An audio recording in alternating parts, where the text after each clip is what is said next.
Hello students, my name is Manisha and welcome to my YouTube channel. Students, previous videos में हमने अपना chapter start किया हुआ है सैम्पलिंग एंड सैम्पलिंग डिस्ट्रीब्यूशन। ठीक है, तो उसमें अभी तक मैंने जो है उसमें 5 वीडियोस जो है बना दी हैं। मैं उनका लिंक आपको इस वीडियो के डिस्क्रिप्शन में दे दूंगी, आप वहां से जो है उन वीडियोस को देख लीजिएगा और अपने टॉपिक्स को अच्छे से कवर कर लीजिएगा। ठीक है, तो इससे पहले वाली वीडियोस में मैंने जो है आपको सैम्पलिंग टेक्निक्स के बारे में जो है टॉपिक स्टार्ट करवाया हुआ है, जिसमें मैंने आपको रैंडम सैम्पलिंग या फिर प्रोबेबिलिटी सैम्पलिंग टेक्निक्स भी आप इनको बोल सकते हो, वो मैंने आपको फर्स्ट पार्ट जो है कवर करवा दिया था। ठीक है, तो आज की जो हमारी वीडियो होगी उसमें हम बात करेंगे नॉन रैंडम सैम्पलिंग टेक्निक्स या फिर नॉन प्रोबेबिलिटी सैम्पलिंग टेक्निक्स के बारे में। ठीक है, ये सैम्पलिंग टेक्निक्स हैं और सैम्पलिंग मेथड्स के उसमें भी आपसे पूछा जा सकता है क्वेश्चन। ठीक है, तो चलिए हम स्टार्ट करते हैं हमारी आज की वीडियो। तो मैं आपको बता देती हूँ सबसे पहले तो कि नॉन रैंडम सैम्पलिंग टेक्निक्स होती क्या है। ठीक है, तो जैसे कि मैंने आपको रैंडम सैम्पलिंग में बताया था कि उसमें क्या करते थे, जो यूनिट्स को हम सिलेक्ट करते थे सैंपल में, वो हम रैंडमली सिलेक्ट करते थे। ठीक है, लेकिन अब यही डिफरेंस है, नॉन रैंडम सैम्पलिंग टेक्निक्स में हम क्या करते हैं, इसमें जो भी यूनिट सैंपल में सिलेक्ट की जाती हैं वो रिसर्चर अपनी मर्जी से उनको जो है सिलेक्ट करता है सैंपल में। ठीक है, अपने वो इच्छा के अकॉर्डिंग, अपने ऑब्जेक्टिव के अकॉर्डिंग ही वो यूनिट्स को जो है सिलेक्ट करता है।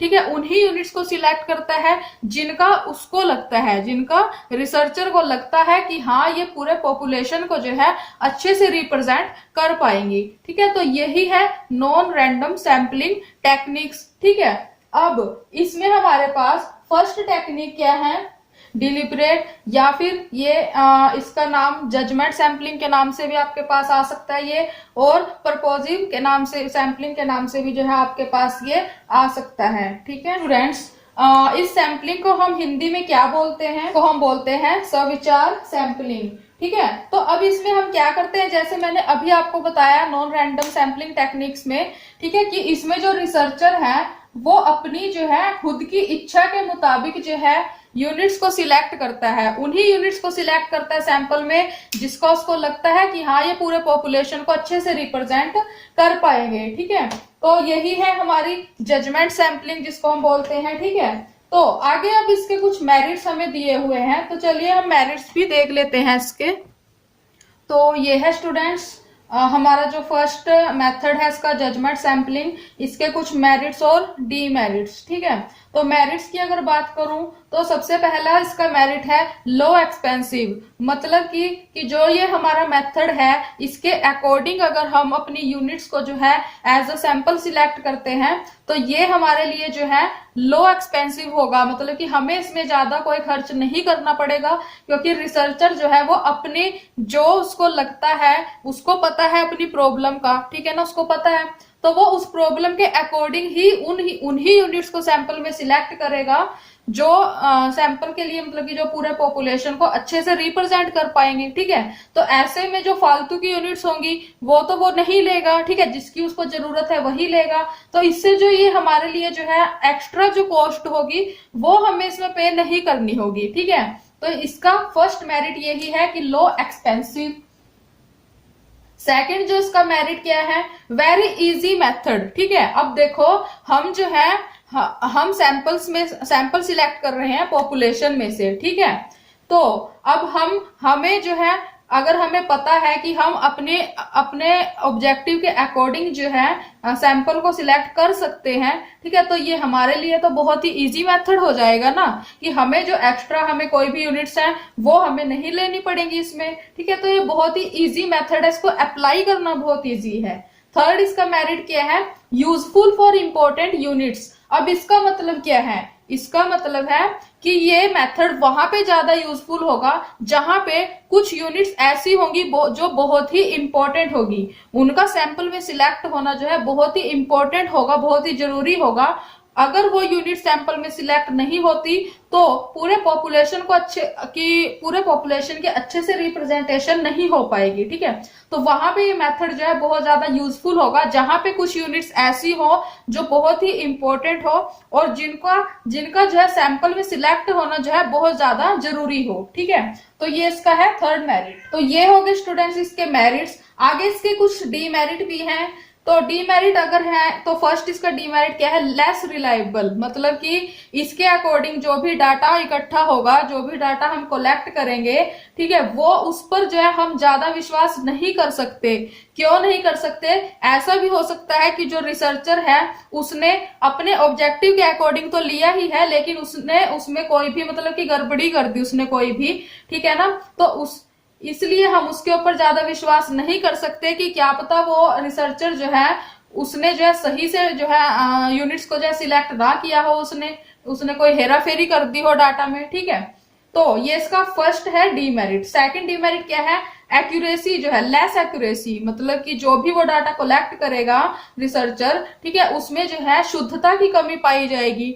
ठीक है, थर्ड डीमेरिट क्या है कि अधिक पक्षपात। ये भी सही है कि जो रिसर्चर है वो पक्षपात भी कर सकता है डाटा को कलेक्ट करने में, सैंपल्स को सिलेक्ट करने में। ठीक है, तो ये है इसके डीमेरिट। तो ये है स्टूडेंट्स हमारा फर्स्ट मेथड जो कंप्लीट हो गया है। आई होप कि आपको ये समझ आ गया होगा। आगे इसमें सेकंड मेथड है कोटा सैंपलिंग। तो ये है student second method, quota sampling.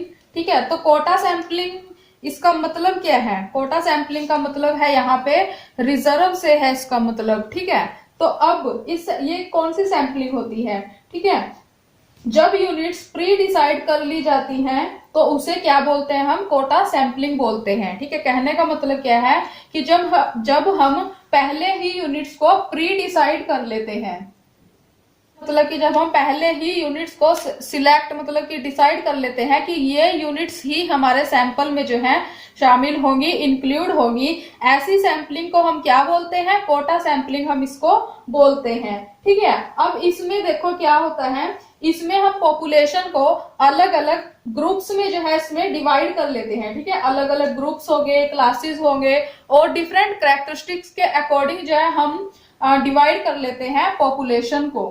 तो अब फॉर एग्जाम्पल मैं आपको एग्जाम्पल के थ्रू बताती हूँ इसमें। तो मान लीजिए कि एक कॉलेज है, कॉलेज में क्विज कंपटीशन है। ठीक है, और कॉलेज में जो स्टूडेंट्स हैं वो मेडिकल के भी हैं, नॉन मेडिकल के भी हैं, आर्ट के भी हैं और कॉमर्स के भी हैं। ठीक है, तो मेडिकल में स्टूडेंट्स है 20, ठीक है ना, नॉन मेडिकल में है 30, आर्ट्स में है 20 एंड कॉमर्स में है 30। ठीक है, तो इसमें इस सैंपलिंग के अकॉर्डिंग टीचर्स ने क्या किया, उन्होंने पहले ही प्री डिसाइड कर लिया, उन्होंने मतलब कि पहले से ही डिसाइड कर लिया कि इन सब बच्चों में से कितने कितने बच्चे जो है क्विज के लिए सिलेक्ट होंगे। ठीक है, उन्होंने पहले ही डिसाइड कर दिया कि जो मेडिकल के स्टूडेंट्स हैं 20, लेकिन 20 में से ओनली 10 जो स्टूडेंट्स हैं वो ही सिलेक्ट होंगे क्विज कंपटीशन के लिए। ठीक है, उन्होंने ये डिसाइड कर लिया कि जो नॉन मेडिकल के स्टूडेंट्स है 30, उनमें से 15 स्टूडेंट्स ही जाएंगे और आर्ट्स के 20 स्टूडेंट्स में से 10 स्टूडेंट्स ही जाएंगे और कॉमर्स के 30 स्टूडेंट्स में से 15 स्टूडेंट्स ही क्विज के लिए जो है सिलेक्ट किए जाएंगे। ठीक है, तो बेसिकली ये हमारी कोटा सैंपलिंग है। आई होप कि आप सबको जो है एग्जाम्पल के थ्रू जो है ये अच्छे से समझ आ गया होगा कि इसमें हम करते क्या है। इसमें हम यूनिट्स को पहले से ही डिसाइड कर लेते हैं कि ये ही यूनिट्स जो है सैंपल में सिलेक्ट होंगी। ठीक है, आगे इस मेथड के हमें मेरिट्स दिए हुए हैं, तो चलिए वो भी देख लेते हैं हम। तो ये है स्टूडेंट्स कोटा सैंपलिंग के मेरिट्स और डीमेरिट्स। ठीक है, तो फर्स्ट मेरिट क्या है, नॉट वेरी एक्सपेंसिव। ठीक है, ये भी सही है, कोटा सैंपलिंग है जो वो जो है हमारे लिए ज्यादा एक्सपेंसिव नहीं है, उसमें ज्यादा कोई कॉस्ट नहीं आती। सेकंड इसका मेरिट क्या है कि ये सिस्टमेटिक है। सिस्टमेटिक कैसे है कि इसमें कोटा सैंपलिंग के अकॉर्डिंग जब हम डाटा को अपने कलेक्ट करते हैं, सैंपल्स को सिलेक्ट करते हैं, यूनिट्स को सिलेक्ट करते हैं सैंपल में, तो वो सिस्टमेटिक तरीके से हम कर सकते हैं। कैसे कर सकते हैं? क्योंकि हमने क्या किया, पॉपुलेशन को डिफरेंट ग्रुप्स और क्लासेस में जो है डिवाइड कर दिया है। किसके बेस पे? उनके अलग अलग कैरेक्टरिस्टिक्स के बेस पे, उनके फीचर्स के बेस पे। ठीक है, तो जाहिर सी बात है कि अगर ग्रुप्स में जो है और क्लासेस में डिवाइड कर दिया अगर पॉपुलेशन को, तो उससे हमें जो है फायदा होगा। हम आसानी से सिस्टमेटिक तरीके से जो है हम अपना काम कर सकते हैं। ठीक है, ये है इसके मेरिट्स। डीमेरिट्स की बात करूं तो फर्स्ट इसका डीमेरिट क्या है? अधिक पक्षपात इसमें हो सकता है कोटा सैंपलिंग में। ठीक है, ऐसा भी हो सकता है कि किसी मतलब कि क्योंकि इन्होंने तो पहले ही डिसाइड कर लिया ना, अपने मर्जी से जो है पहले ही डिसाइड कर लिया कि इतनी यूनिट्स ही, यही यूनिट्स ही सैंपल में सिलेक्ट होंगी। ठीक है, तो इससे जो है पक्षपात भी हो सकता है, इसमें भेदभाव भी हो सकता है। सेकंड इसका डीमेरिट क्या है?